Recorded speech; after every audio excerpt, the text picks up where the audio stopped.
Le monde bascula le jour où des portails apparurent sans prévenir, vomissant des monstres à l'infini et plongeant l'humanité dans le chaos, jusqu'à ce que surgissent les chasseurs, éveillés par le pouvoir du système, capables de nettoyer ses portes et de gravir les rangs, de une étoile à 7 étoiles, puis au sommet, les élus des constellations, les 7 chasseurs ayant atteint le rang 9 étoiles, fondant les 7 grandes familles et imposant leurs lois sur le monde, mais parmi eux existait une anomalie, un homme qui avait atteint ce sommet sans aucune bénédiction, sans aucune constellation, et c'est précisément pour cela qu'il devait disparaître, car pour les constellations et les grandes familles, il n'était pas un héros, mais une menace capable de briser l'ordre du monde.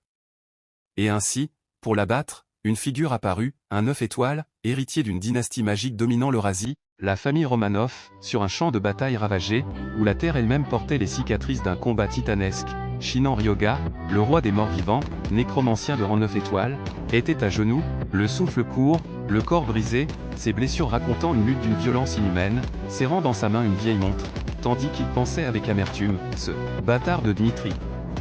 Et devant lui, assis calmement sur les ruines de leur affrontement, comme un roi contemplant sa victoire, se tenait Dmitri Andreevitch Romanov, avatar d'Odin, roi sorcier, dont la simple présence écrasait l'espace, et qui déclara avec un sourire froid, « Alors, c'est ici que s'arrête ton chemin, toi qui as atteint les 9 étoiles sans bénédiction. » Ryoga cracha du sang, ses yeux brûlants de rage, « Pourquoi? Parce que je n'ai pas de constellation, ou parce que j'ai refusé d'être votre chien ?»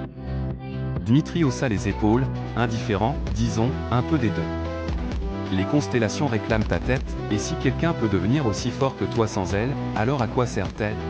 Un roi des morts capable de rivaliser avec les 7 familles sans bénédiction, n'est rien d'autre qu'une menace. Il ajouta, et les nécromanciens, défient l'ordre naturel, manipulent la mort, vous êtes une aberration.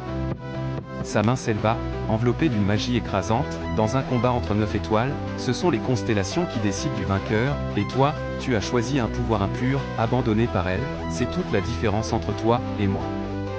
Ryoga se releva lentement, son aura sombre se déployant autour de lui comme une marée noire, tu parles beaucoup, caché derrière Odin. Puis sa voix devint glaciale, je vais te montrer, pourquoi je t'ai laissé parler si longtemps. L'air se déforma, la magie noire envahit le champ de bataille, pénétrant les os brisés autour de lui, et dans un grondement sourd, une armée de squelettes se releva derrière lui, régénération obscure. Éclipse lunaire, compétence transcendante. Domaine de la mort.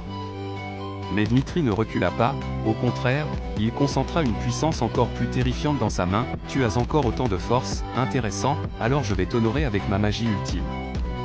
Roi des morts, je vais effacer ton âme elle-même. Les yeux de Ryoga se contractèrent, l'œil d'Odin, ce n'est pas suffisant, le domaine de la mort ne tiendra pas. Mais avant même qu'il ne termine sa pensée, le ciel lui-même se déchira, et Dmitri déclencha, œil d'Odin, incantation absolue, magie transcendante. Seigneur du Vermillon.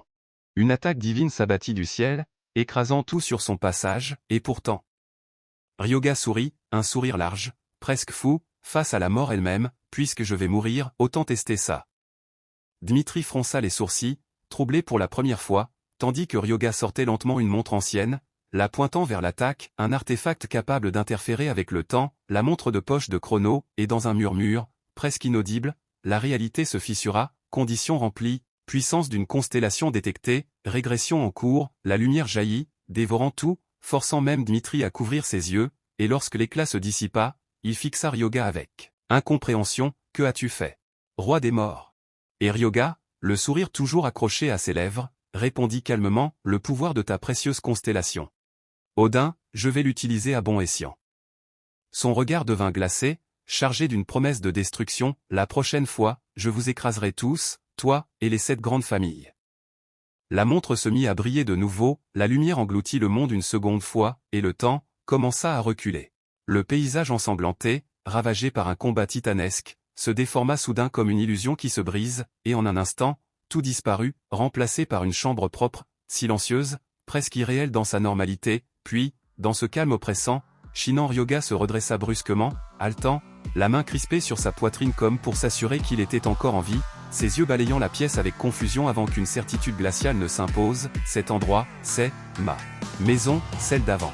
Lentement, il baissa les yeux vers la montre qu'il tenait encore dans sa main tremblante, est-ce que ça a marché? Puis, ses dents se serrèrent, une rage sourde remontant à la surface, ce bâtard de Dmitri, vouloir me tuer pour une raison aussi pathétique, attends juste. Soudain, une interface lumineuse apparut devant lui, flottant dans l'air, affichant, montre de chrono état, brisé, et pourtant, un sourire se dessina lentement sur ses lèvres, même sans bénédiction de constellation, elle s'est activée, mon pari a payé. Son regard s'assombrit, je suis revenu, ce jour-là, il y a 23 ans, juste après avoir quitté l'orphelinat, le moment où le système est apparu. Devant lui, les statistiques s'affichaient, froides, mécaniques, puis une invitation, choisir une classe artiste martial, mage, prêtre, Ryoga observa en silence, réfléchissant avec une lucidité nouvelle, comme prévu, seulement les classes de base au début, avant, j'ai choisi la magie sans réfléchir, mais cette fois, je ne ferai pas la même erreur. Son regard devint tranchant, je n'ai pas besoin de me précipiter, cette fois, je deviendrai encore plus fort, et je survivrai, jusqu'au bout. Le temps passa, et bientôt, il se retrouva au marché des chasseurs de Natsuhabara, un lieu vibrant d'énergie et d'ambition, où chaque objet pouvait changer un destin. Une vendeuse s'approcha avec un sourire professionnel, « Bienvenue.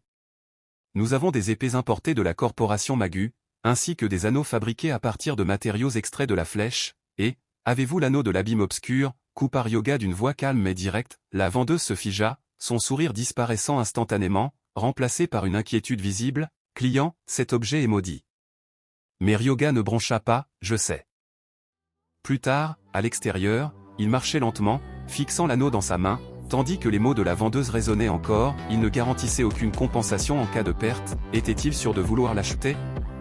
Elle n'a pas tort, pensa-t-il, les yeux sombres, personne ne dépenserait 2 millions pour un objet rempli de malédictions. Mais ses doigts se resserrèrent légèrement autour de l'anneau, sauf moi, car derrière cette façade de désastre, se cachait un secret que personne ne connaissait, un pouvoir interdit, oublié, et pourtant absolu, celui qui porte cet anneau, et survit à sa malédiction, obtient le savoir et le pouvoir de la nécromancie, la véritable fondation d'un roi des morts. Et cette fois, Ryoga n'était pas là pour survivre, mais pour dominer.